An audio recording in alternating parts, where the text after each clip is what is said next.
Muito obrigada, prazer.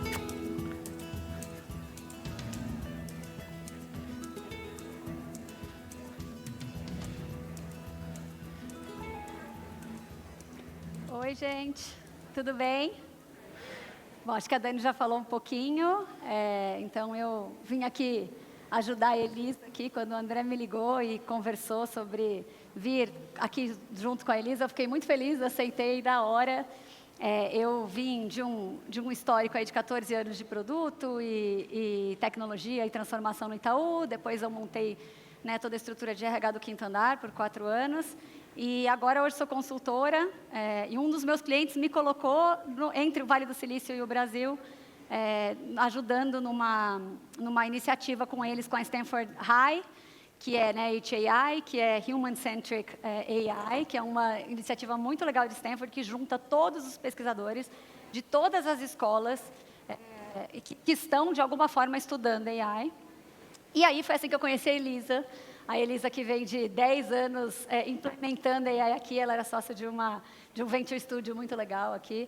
E agora ela está lá em Stanford, ela hoje é pesquisadora do Digital Economy Lab, que é do professor Eric, que eu não vou nem tentar falar o sobrenome, tá, gente, porque eu não consigo... Mas pode falar professor Eric, que todo mundo fala assim, que eu acho que é o economista hoje mais famoso em modelo de trabalho do mundo, e ela fez um estudo muito legal, com empresas diferentes, são 41 empresas diferentes, 51 casos, 7 países, né? Isso. 7 países diferentes. Foi muito legal porque foi anônimo, as empresas não foram nomeadas, então com isso elas foram muito abertas. Então, Elisa, fico muito feliz de estar aqui com você, o palco é seu. Muito obrigada, Érica, obrigada, Taco. Eu fiquei super orgulhosa quando eu fui convidada para esse evento, por ser brasileira e ver tanta gente competente implementando IA aqui no Brasil, muitas vezes à frente de países como os Estados Unidos. Então, é também uma troca, a gente espera que vocês façam perguntas ao longo da apresentação e a gente entende que o maior valor está nessa troca, né? No que a gente vai trazer algumas perspectivas, mas que vocês também tragam as de vocês para complementar o que a gente vai apresentar. Então, isso a Dani falou no começo, bem lembrado, Elisa, a gente já pôs o QR Code, vão fazendo as perguntas, eu tenho algumas aqui que a gente vai conversando, mas se vocês tiverem pergunta, manda que eu já vou olhando aqui e a gente vai colocando. E eu convido a vocês a olharem cada um dos achados dela, pensando onde eu me encaixo e onde isso se encaixa na minha empresa. É isso.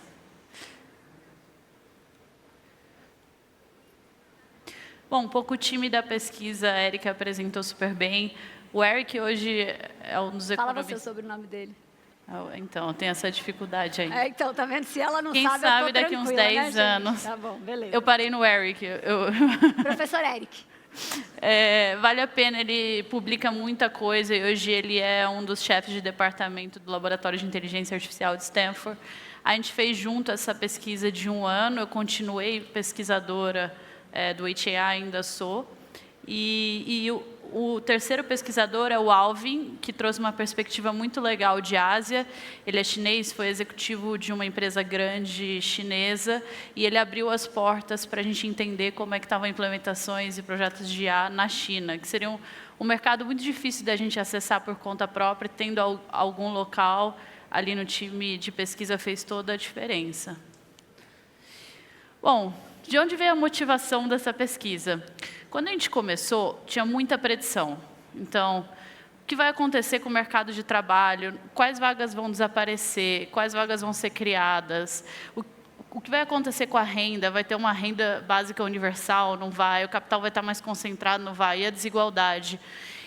Isso tudo, óbvio, é muito importante de ser pesquisado e previsto, mas o que a gente, de fato, queria ver era de quem conseguiu implementar IA, quanto de valor foi gerado.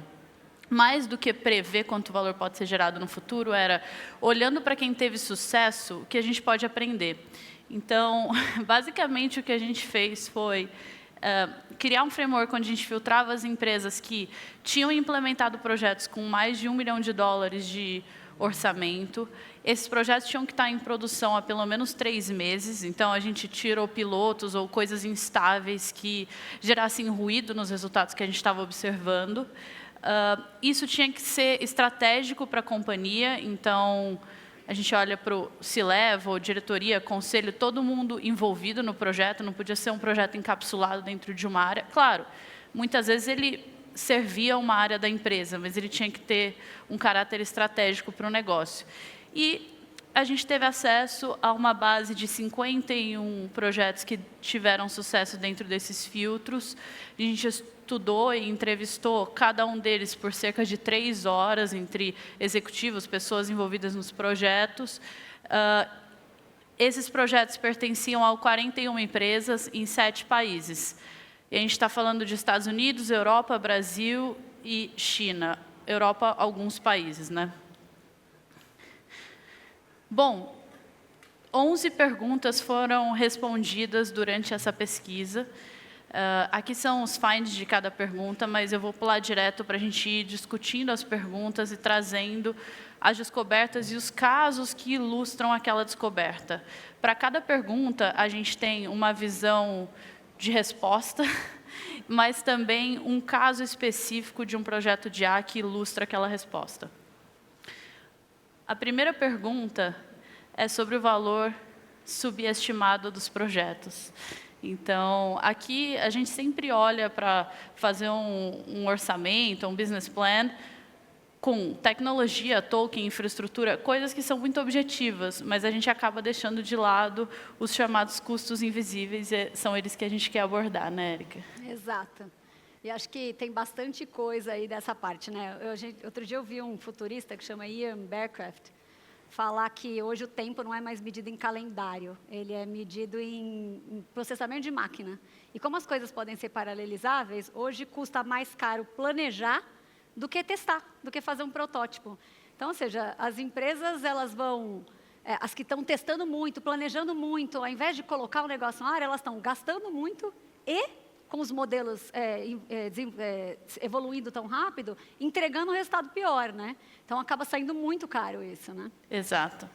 Eu adorei o que você trouxe, porque quando a gente perguntou para as empresas quais eram os maiores desafios para esses projetos terem dado certo, 77% são os custos invisíveis. Então, gestão de mudança, qualidade de dado, você redesenhar processo. E uma parcela muito pequena disso é o que, de fato, a gente orça, que é tecnologia, infraestrutura, governança. Então, a provocação aqui é, tem todo um ecossistema que você tem que movimentar para o projeto dar certo. E esse ponto da Érica de gastar muito tempo planejando está diretamente associado com essa métrica de falha, que 61% dos projetos tiveram uma falha anterior ao sucesso. Então, a gente tem que criar uma cultura de permissão à falha, né? Exato. E acho que assim, isso aqui é super legal de ver, né, gente? Olha o tamanho do custo do change management. Não é tecnologia, não é engenheiro, é gente. O custo é gente. Então, acho que eu vi a Sarita falar um pouco ali, que elas estavam fazendo ali na Alice, de como pensar, né, na matriz de adoção de AI. A gente tem conversado bastante em fazer uma matriz de fluência de AI, né? Aqui, alguns clientes eu tenho posto em dois eixos diferentes, porque não é só o uso, não é só a adoção, é o julgamento. Acho que a pessoa que usa muito e não julga nada é mais perigosa do que a que não usa nada, né? Saiu um report da HAI agora em junho, acho, falando um pouco disso, que o erro, um erro só, ele é muito pequeno, mas o custo vai acumulando, né? O erro é você ir aprendendo errado, e eles chamam de erosão de julgamento, né? Então, errar 1000 vezes a mesma coisa começa a ser perigoso, né? Então, esse erro fica escondido, né? E como é que você constrói essa cultura de aprendizado, permissão à falha, mas que leve em consideração as lições aprendidas para o próximo ciclo, né? E eu vi um outro estudo, Elisa, da KPMG com o Austin, que fala, acho que eles, sei lá, fizeram 1 milhão de prompts diferentes que eles avaliaram, 2.000 e tantas pessoas, e eles colocaram que só 5% das pessoas, de fato, usam muito e julgam muito bem. Então, acho que as empresas estão tentando colocar todo mundo lá na ponta e elas não vão chegar. Sim. Então, tem um pedaço de, assim, não é sobre deixar todo mundo na ponta, mas é evoluir, checar essa evolução, se eles estão indo, né, se as pessoas estão indo junto nisso. E tem muito em testar. Então, né, gastar com token, gastar com erro. Nas empresas que você viu isso dar certo, como que era a cultura de erro? Isso é uma ótima pergunta. A cultura era muito aberta ao erro, e a errar pequeno e escalar à medida que você acha as soluções para o problema que você está tentando resolver. Então, ninguém, né, era maluco e falava, não, agora eu vou fazer um teste aqui com toda a minha base de clientes. Mas, em geral, você encapsula, pega os clientes mais simples de você tratar e fazer um teste. E aí, ao invés de gastar muito tempo planejando, faz uma solução, um piloto, testa com esses clientes, entende o que deu errado, corrige e vai escalando. E acho que isso está bem associado a essa métrica. Então, muitos coaches das pesquisas que a gente fez com as empresas, de gente falando a parte mais fácil era a tecnologia. Tecnologia não é um problema. E vocês vão ver isso ao longo da apresentação toda. Eu gosto de trazer esse caso aqui. Essa é uma empresa de logística dos Estados Unidos. Basicamente, eles fazem transporte de carga refrigerada, eles têm milhares de caminhões andando ao longo do país o dia todo. E esse é um caso simples, esses caminhões precisam de manutenção. Então, eles estão lá no meio de um estado rural, fura um pneu, o motor não funciona, eles têm que fazer uma manutenção. Eles recebiam cerca de 1.000 notas por dia. Então, de serviços que esses caminhões faziam, né, para fazer as viagens e para manter a manutenção, às vezes aconteceu algum acidente, eles tinham que processar essas notas e pagar. Parece uma coisa muito simples. E essa área, né, de processamento de contas a pagar, basicamente lia a nota, entendia se aquilo estava de acordo com a operação, lançava aquilo no sistema para uma alçada de aprovação e pagamento. A primeira tentativa deles foi, legal, IA está aí, a gente já consegue ler, né, nota, documento, vamos criar uma solução que lê isso e coloca no sistema. E eles tinham 7 pessoas fazendo isso. Quando eles colocaram essa solução no ar, a solução quebrou, eles colocaram um monte de dado errado para dentro do sistema, eles tiveram que aumentar a equipe de 7 para 14. E foi uma frustração, claro. Mas por que isso? Porque eles descobriram que tinham 5 formas de falar troca de pneu e que as pessoas sabiam a forma correta, mas na documentação isso não estava. Estou dando um exemplo muito simples, tá? Mas é o tipo de conhecimento que está na cabeça das pessoas e que não está documentado.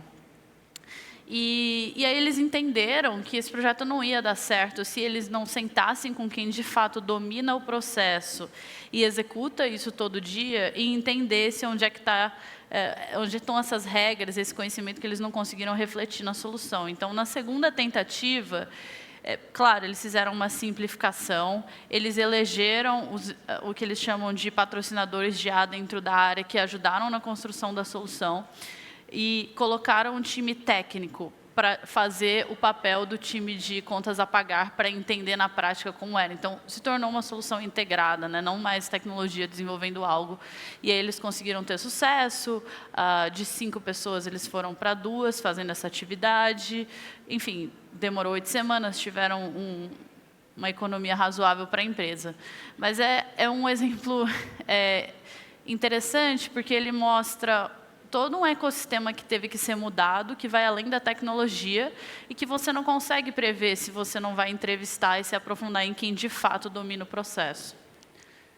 A documentação está na cabeça das pessoas. Exatamente. A documentação não está no sistema, ela está na cabeça das pessoas, em geral. Exato. Acho que esse eu vou deixar você falar para depois eu falar, porque esse tá bom. Muito legal. Então, a gente tem esse termo, né, a gente usa bastante com startup, que é o Vale da Morte, e aqui a gente se referencia a ele como o vale entre você prometer o resultado daquele projeto e você, de fato, conseguir capturar. Então, vou fazer um projeto que vai gerar 50% de produtividade. Legal, entre eu conseguir desenvolver a tecnologia, implementar e capturar esse ganho, tem um Vale da Morte e muitos projetos morrem nesse vale.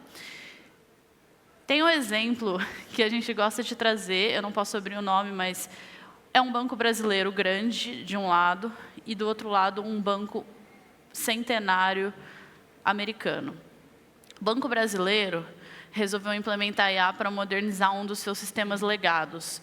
Então, eles tinham um sistema muito, vamos dizer, ultrapassado do ponto de vista de código, eles não conseguiam construir aplicações em cima desse sistema, e eles precisavam modernizar para até colocar os produtos, né, novos que eles queriam. Eles, com um parceiro, desenvolveram um modelo de LLM que fazia a tradução de código para um código mais novo e implementaram isso em 6 semanas, viabilizaram 5.000 horas de engenheiros de software que eles teriam que alocar para fazer isso, e deu muito certo, né? Do outro lado, você tem um banco americano que está tentando colocar IA para Customer Support e reduzir o volume de chamadas telefônicas e de visitas à agência. Assim, quem não ouviu falar de IA para Customer Support? É quase o baseline, né? Todo mundo está tentando fazer isso. Eles estão há 3 anos tentando fazer isso. Eu conversei com o diretor de inteligência artificial lá, e ele falou, há 3 anos eu tenho reunião com o compliance, com o legal, com todo mundo, para provar que eu quero fazer um piloto com uma área para depois escalar. E por que a gente traz esses 2 casos? São 2 instituições de serviços financeiros, 2 casos relativamente básicos de implementação de IA, que são geração de código e suporte ao cliente. Um conseguiu implementar em 6 semanas e o outro está há 3 anos tentando fazer. Claro que são utilizações diferentes e tudo, mas isso está muito associado à cultura das empresas.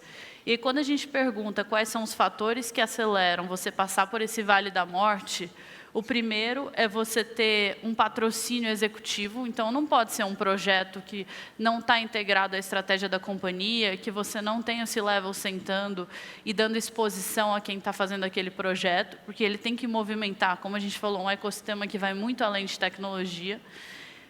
Você tem que ter uma fundação mínima, então, se o conhecimento está na cabeça das pessoas, ele tem que estar registrado em algum lugar, você tem que dominar a sua arquitetura de dados, minimamente a sua tecnologia tem que permitir integrações, então se o seu código é muito antigo, é importante modernizar na medida do possível. E por último, as pessoas que vão usar aquela solução, elas têm que comprar a ideia da solução. Aquela solução tem que ser útil para elas, porque senão você vai percorrer todo um caminho e entregar algo que o usuário na ponta fala, ah, legal, mas eu não estava precisando disso. No último Brasil at Silicon Valley, foi o Pedro da Brex, ele falou ali que eles jogaram tudo fora e começaram de novo. Que era mais fácil começar de novo do que fazer isso. Nas empresas que você viu, que passaram por esse Vale da Morte, muitas fizeram isso? O que você viu que diferenciou muito, além do sponsor? Eu acho que é uma boa pergunta, assim. Quando a gente fala de implementação de IA, a gente viu 2 padrões.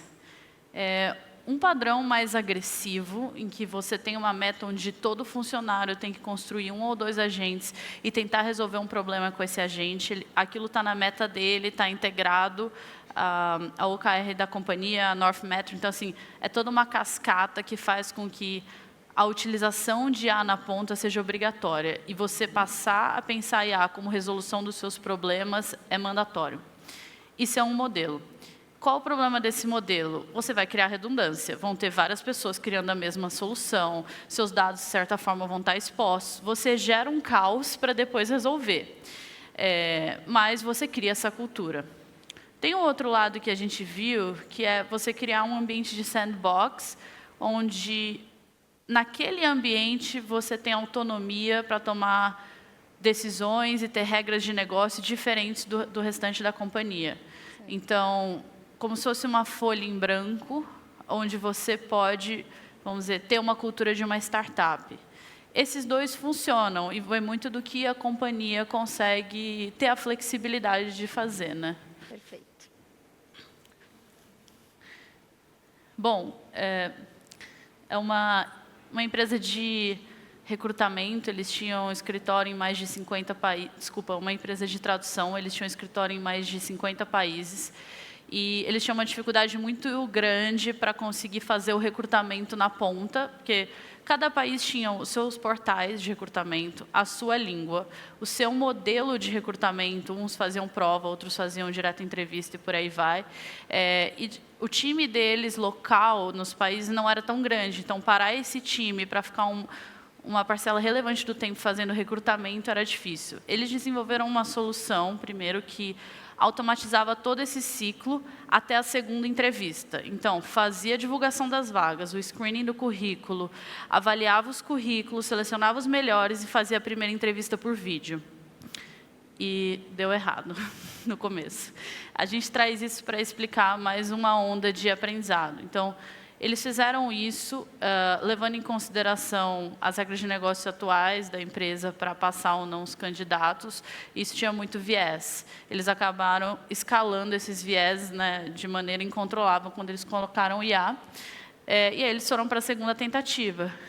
entendendo o que de fato eram as regras que eles deveriam colocar, tentando tirar da mesa, vamos dizer assim, os vieses das pessoas que estavam executando o processo antes, garantindo que eles estavam resolvendo uma dor e que o recrutador local via valor naquela solução, porque a primeira eles fizeram toda uma solução e o recrutador falou, mas não era bem isso que eu precisava, não é isso que me ajuda. Então, a segunda foi exatamente qual é a sua dor e como eu posso fazer algo que te atenda. E no final, eles conseguiram ter um sucesso e geraram 83% de produtividade no processo de recrutamento, sem viés e por aí vai. E, principalmente, com quem está na ponta, que era o recrutador ou a recrutadora, feliz com a solução. Era uma coisa que, de fato, eles estavam precisando, que atendia o que eles queriam. Então, vai um pouco de como você passa por esse vale da morte sem morrer, né? Essa é a pergunta de $1 bilhão, né, gente? Acho que o desenho, como é que você entende o quanto você põe de humano, né? A gente fala muito do humano on the loop, e acho que agora saiu também um estudo do Data AI falando a mesma coisa ali, que você vai falar um pouco, mas que o diferencial é o sistema saber quando agir, né, e quando delegar. Então, das empresas aí que você viu dar certo esse case de sucesso, como é que eles decidiam onde o erro era tolerável? Sim, a gente vai chegar lá. Eu gosto muito dessa pergunta. A primeira pergunta que a gente queria responder era quanto a gente pode esperar de ganho de produtividade? Mas não dá para falar num número universal, porque cada projeto tem uma particularidade. É quase uma matriz de função por setor, né? Então, você olha, diferentes funções podem esperar diferentes ganhos de produtividade, mas o setor em que aquela função está sendo executada também pode impactar muito o ganho que você vai capturar. Então, aqui, a gente resolveu quebrar isso por quanto de humano você tinha no processo. O primeiro é o que a gente chama de escalation. Então, a IA faz 80%, 90% do trabalho e ela escala para o humano só a exceção, quando ela não consegue resolver. O segundo é a aprovação. Então, todo trabalho gerado por IA era aprovado por um humano. E o terceiro, não existe execução de uma parte ou de outra, eles estão colaborando, é o que a gente faz quando a gente conversa com o ChatGPT ou com o Claude, por exemplo. É um trabalho conjunto. Os ganhos são mais do que o dobro quando a IA faz a maior parte do processo.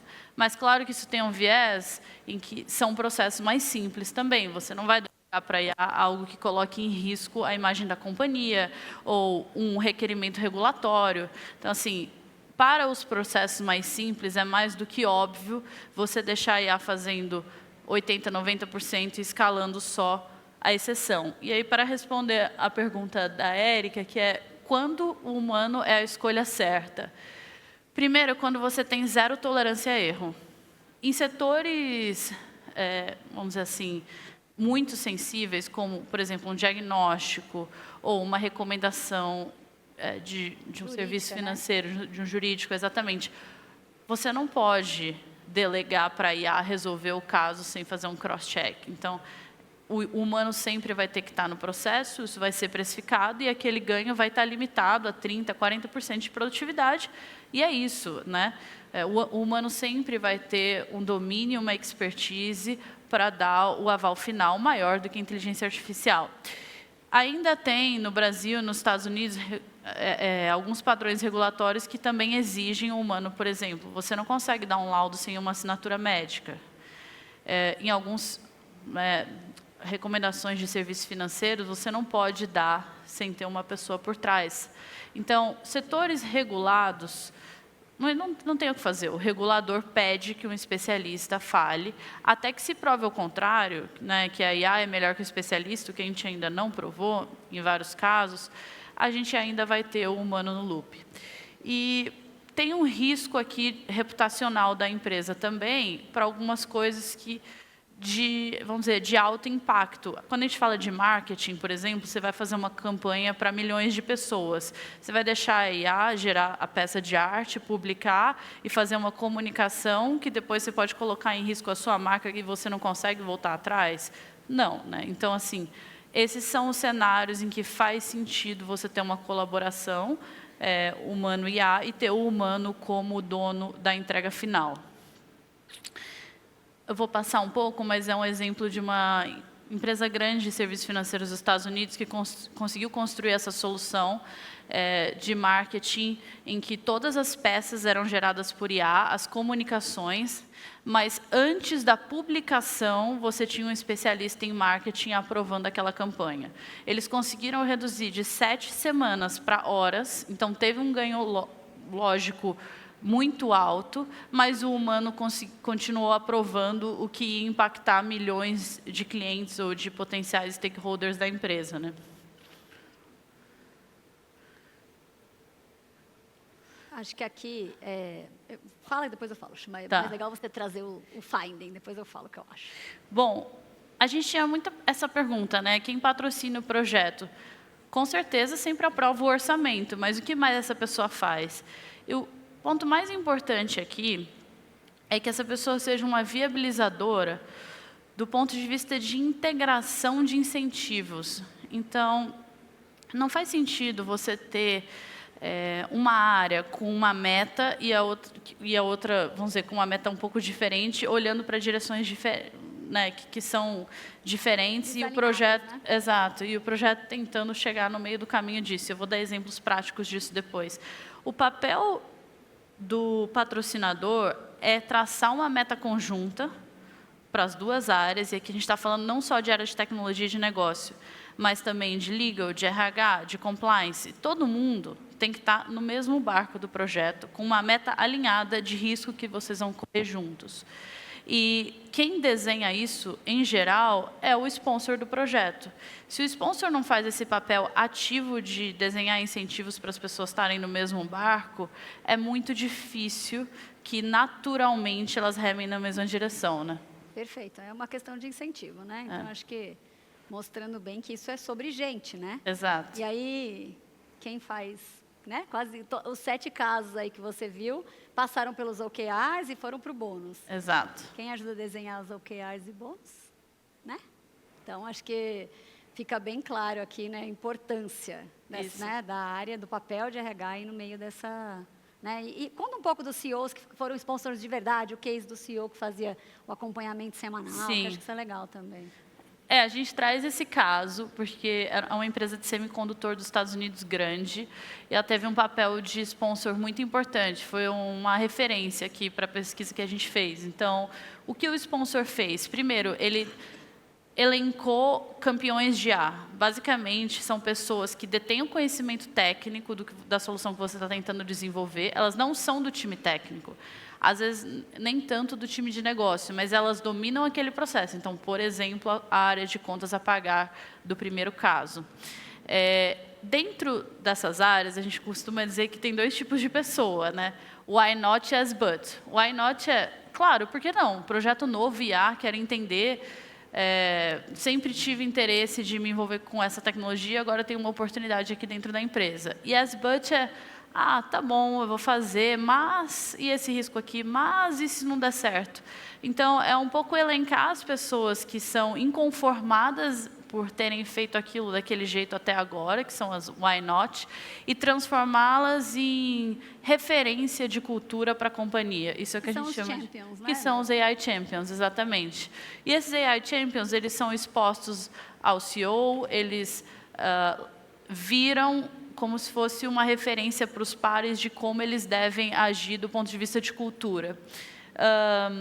O OKR, que a gente já falou bastante, e o CEO envolvido semanalmente, em mais do que só aprovar orçamento, em remover os roadblocks, mas dar exposição às pessoas que estavam fazendo diferença no projeto lá de baixo. A gente não está falando aqui de dar exposição para o CTO, nada, a gente está falando para o analista de contas a pagar, que falou, eu vou ajudar esse projeto a dar certo, né? E vai ter uma oportunidade de continuar a empresa e vai crescer com o projeto dando certo. Aqui, antes de você falar, que eu acho que essa é a parte mais importante do estudo inteiro para esse público que está aqui. Conta para eles aí quem são os maiores bloqueadores que o estudo encontrou. Bom, vou passar para o dado. Bom, a gente perguntou para as pessoas quem mais bloqueou a implementação de A, E o conjunto de áreas, né, que foi mais citado foram os staff functions, que são basicamente legal, RH, compliance. Enfim, eu vou explicar um pouco o porquê. Depois a gente tem os end users, external e level. O que a gente gosta de entender, quando a gente foi na segunda derivada disso, é ninguém acorda e fala, hoje eu vou fazer esse projeto de A dar errado.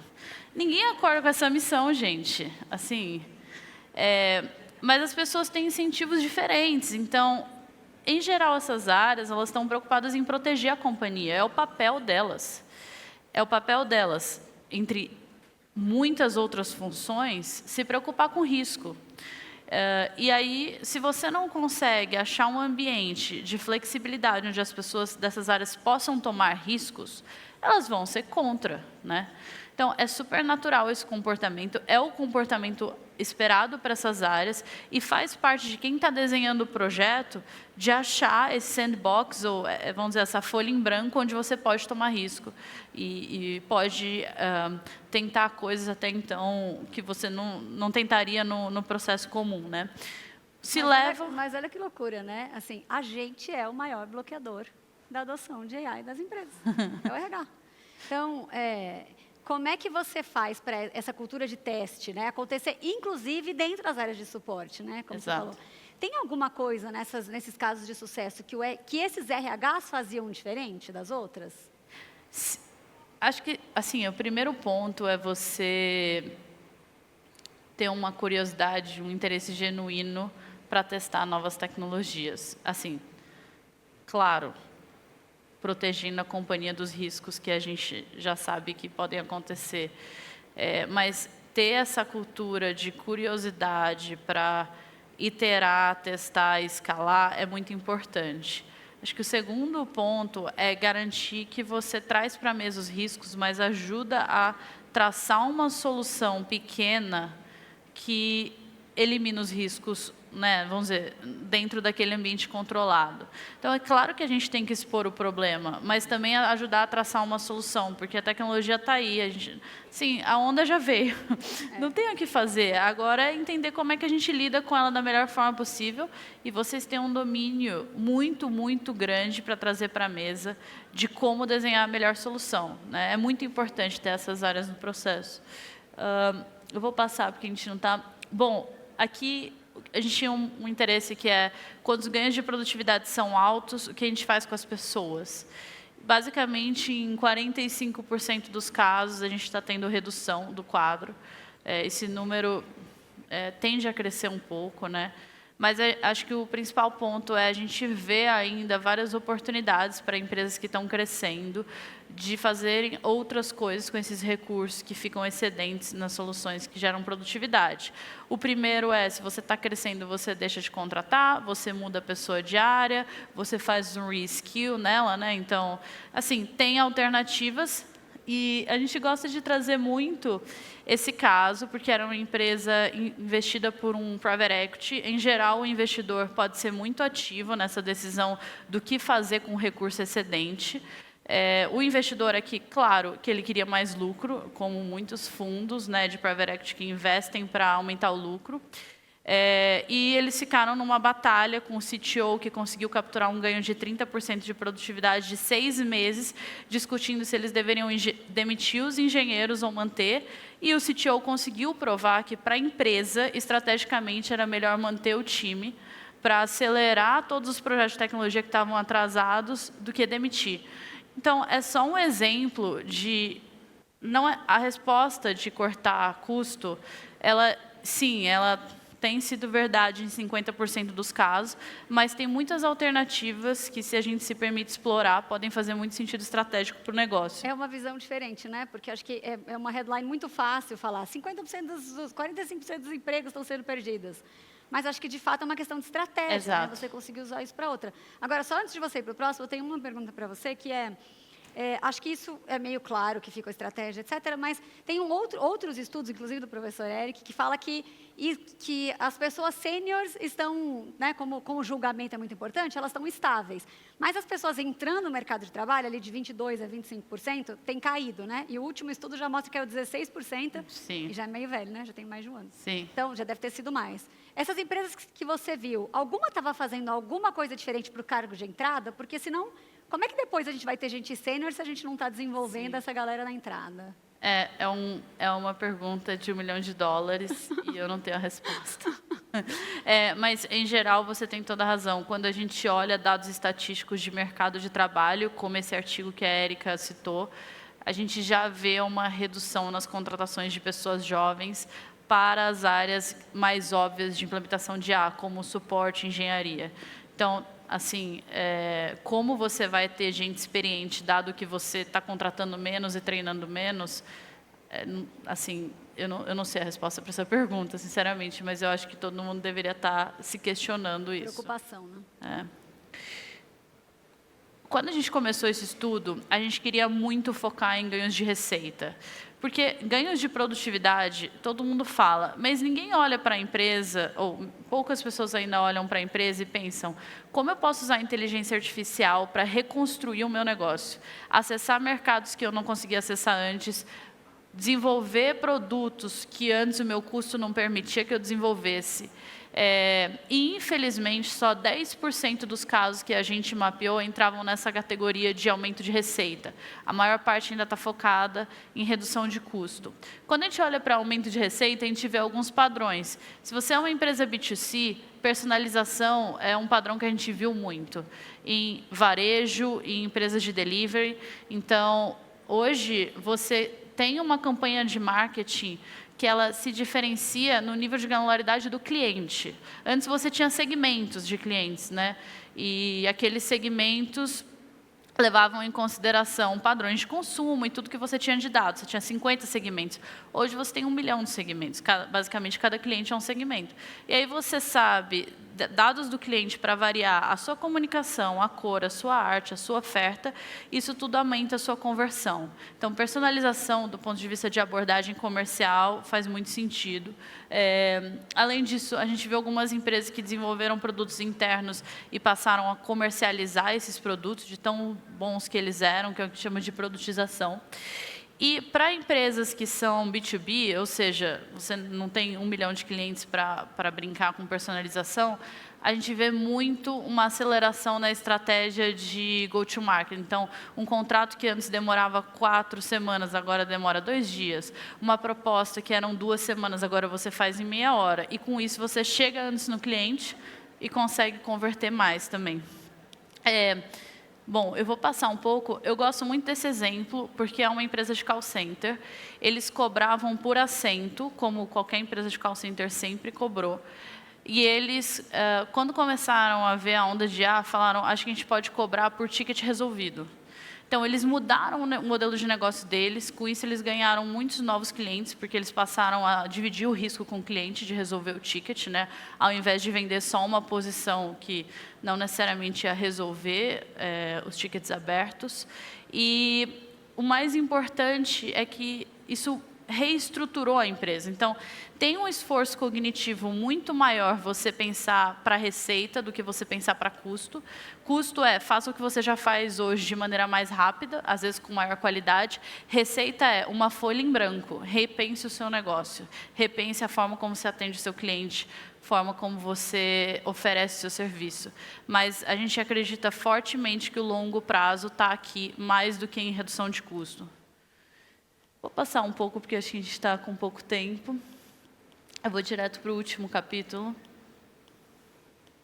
Depois eu faço uma pergunta aqui, que teve uma pergunta de segurança. Vamos ver como é que está o tempo. Tá. A gente está meio atrasado já, né? Em relação aos modelos, a gente queria muito saber o quão commodity atualmente esses modelos são. E a resposta que a gente chegou, apesar de ter vários patrocinadores da Anthropic e da OpenAI no projeto, é de que os modelos deles são commodity. Então, eles ficaram muito felizes. Mas, em quase 50% dos casos, as respostas foram, o modelo não faz nenhuma diferença para mim. E O mais importante em relação à arquitetura não é um modelo, mas é você ter uma arquitetura que te permita escolher qualquer modelo de acordo com a resposta que você vai dar. Então, isso te protege de custos de token, que você pode não controlar se você está vinculado a um único modelo e a Anthropic amanhã acorda falando agora o meu token custa 10 vezes mais caro e você não consegue movimentar para outro modelo. Mas também te permite ser eficiente do ponto de vista de escolhas e não dar um tiro de canhão para matar uma formiga. Então, muitas vezes, modelos locais, modelos pequenos, podem performar tão bem quanto esses modelos grandes e já entregar uma resposta a um custo muito menor. Última coisa que eu gosto muito de trazer, modelos chineses. Os modelos chineses hoje já performam tão bem quanto os modelos americanos fechados. Eles são open source, eles são gratuitos. Em Stanford, eu me questionei muito porque as empresas americanas não estavam usando os modelos chineses, até que eu conversei com o CEO do Google, e ele falou, Elisa, esquece, as empresas nunca vão usar modelos chineses, por mais que eles sejam melhores que os americanos, tem um problema geopolítico. Parecia óbvio, mas... Então, eu acho que o Brasil tem uma posição privilegiada aqui, a gente não está vinculado a nenhum país. A gente deveria testar todos, os chineses, os brasileiros, os americanos, e chegar a conclusões próprias do que é melhor para a gente. E eu acho que o jeito brasileiro é um jeito muito flexível de testar a solução, de abraçar a inovação. Eu acho que a gente está super posicionado para isso. Não, perfeito. E acho que, inclusive, um dos riscos é o geopolítico, né? Esse belo dia, o Trump resolveu que ninguém mais fora dos Estados Unidos acessa o Cloud. Aí as empresas todas só o Cloud fazem o quê? Então, acho que a gente tem essa vantagem, né? Agora, muito legal o seu estudo, Elisa. Assim, o que eu acho que eu queria fechar aqui falando para todo mundo é que acho que a frase principal não é o modelo, é a organização. Exato. O modelo, de fato, é commodity, né? E para a organização conseguir fazer isso, acho que é um monte de coisas juntas que vai passar pela meta, incentivo, OKR, como a gente opera, modelo de trabalho. E onde é que toda essa agenda mora, né? Na agenda de people, que todo mundo aqui está fazendo, né? Então, acho que eu convido todo mundo aqui a pensar amanhã quando voltar para a empresa, né? Que RH vocês querem ser? O que bloqueia ou o que impulsiona, né? Obrigada. Obrigada o estudo dela está aberto, então peguem no QR Code, leiam, é muito legal. Assim